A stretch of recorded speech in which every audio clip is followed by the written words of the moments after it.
when it first happened, you think, well, it's just an injury, a player on the field.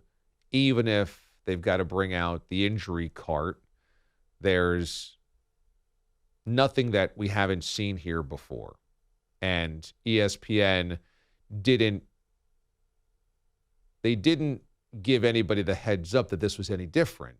It just looked like a quote-unquote run-of-the-mill injury. Player down, you bring out the cart, and it's not good because the player can't walk off under his own power, but we've seen that many times over.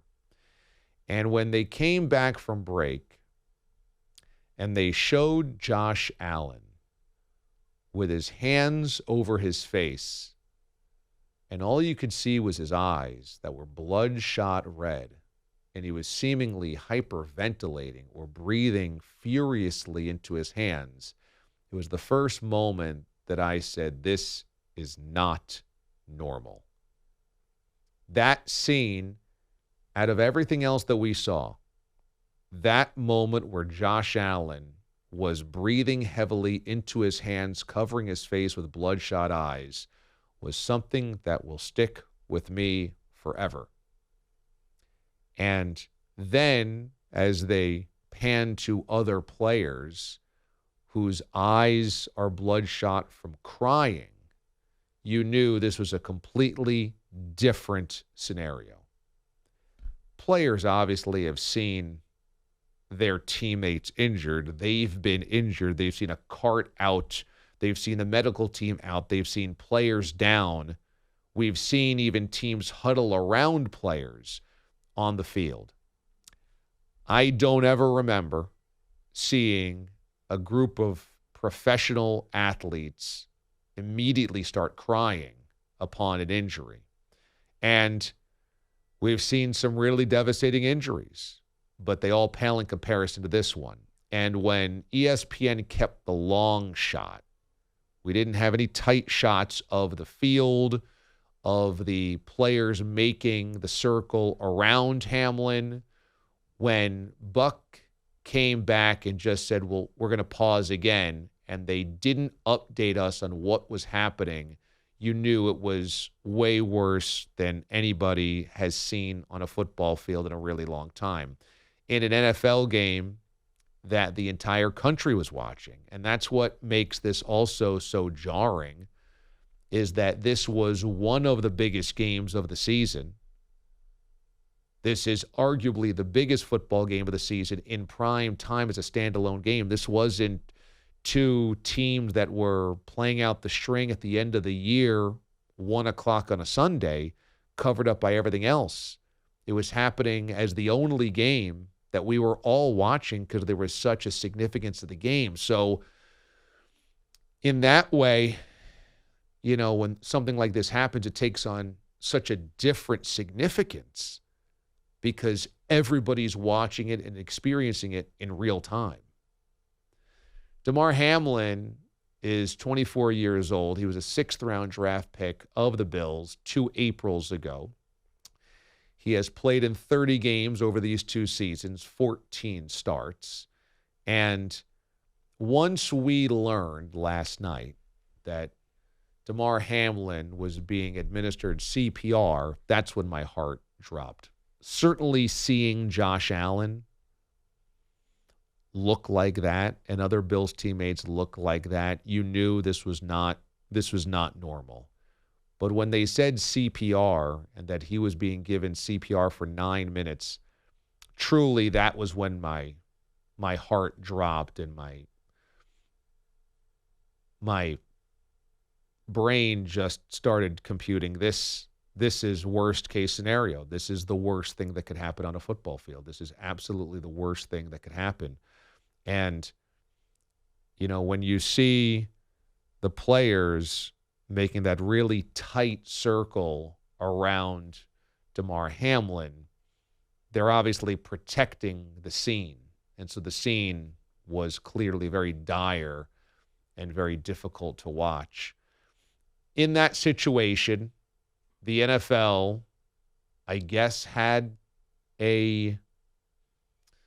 some type of stipulation that the two teams would take a beat, 5 minutes and then come back to play the game. I'm not sure if that was a decision by the refs because that's in the rule book. I'm not sure if that was a decision by Roger Goodell. I mean, obviously he's watching. Obviously the owners are watching. Again, it's a standalone game. Nobody else is doing anything else.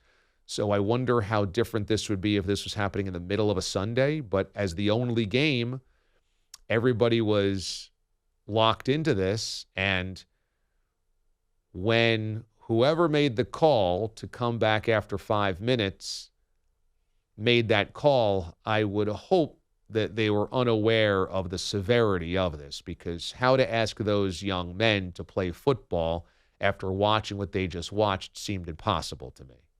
It seemed absolutely impossible. So I think it was the coaches, Sean McDermott and Zach Taylor, that came to midfield and spoke about it. And we have that scene where the two of them are talking, and then the officials are standing by, and one or both of them say, we've got to go to the locker room. And when they both go to the locker room, it was, to me, a moment of relief. Okay, let's take a beat.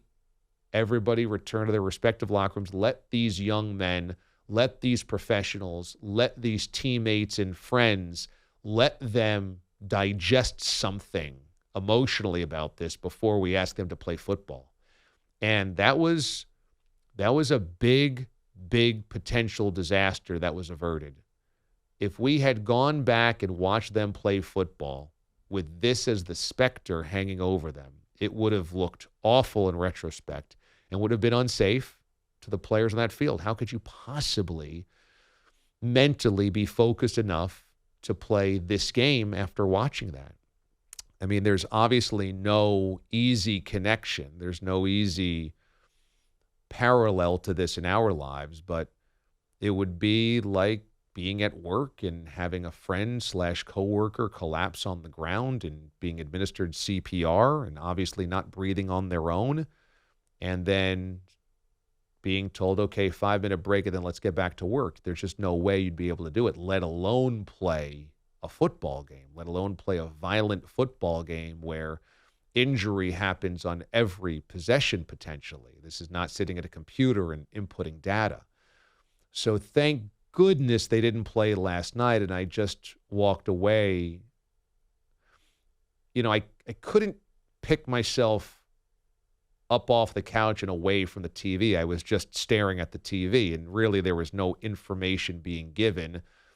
Susie Colburn, Booger McFarland, and Adam Schefter attempted to kind of navigate through it, but obviously they were put in a really tough situation as well because they clearly did not want to speculate on the severity of the injury or the status of Damar Hamlin, and they're kind of needing to fill time and walk us through in real time what is happening.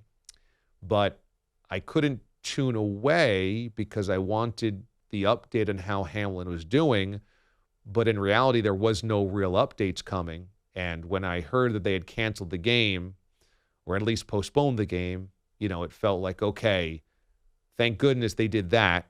Now we take a beat, now we take a pause and can reassess. Because again, there's just no way to ask those players and those coaches who are so close to him and are sharing a football field and are sharing that same injury potential in every play to move on, to keep going, to block it out. There's just no way. In terms of what happens here for this game, the fact that Damar Hamlin's in critical condition at the hospital, I thought this last night, and I still feel this. I don't think you can play this game with that as the backdrop. I don't know how you ask Bills players to play a football game, whether it's today, tomorrow, or another time, if their teammate is in the hospital with a breathing tube in critical condition. I just don't know how you could possibly do that. My guess is, and this is just a guess, I have no information on this, but my guess is that this game is declared not played. And they don't make it up. They don't push the schedule into a bye week. They don't delay anything. My guess is, and again, this is just purely a guess, is that this is a game that's canceled and that these two teams simply played 16 games.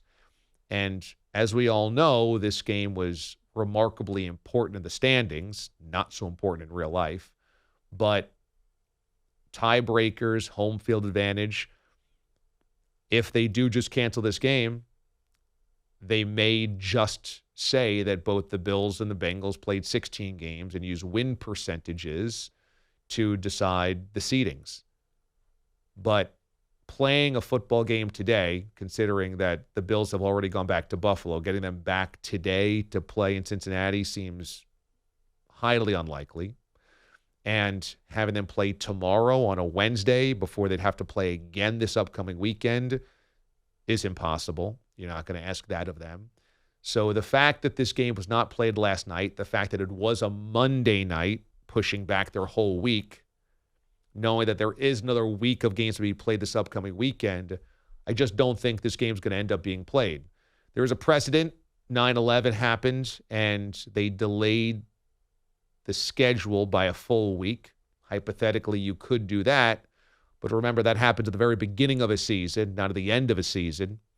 And so pushing your league schedule a week or deciding at the start of a season everyone's going to play 15 games instead of 16 games is a lot easier than trying to decide what happens with two teams at the very end of a season.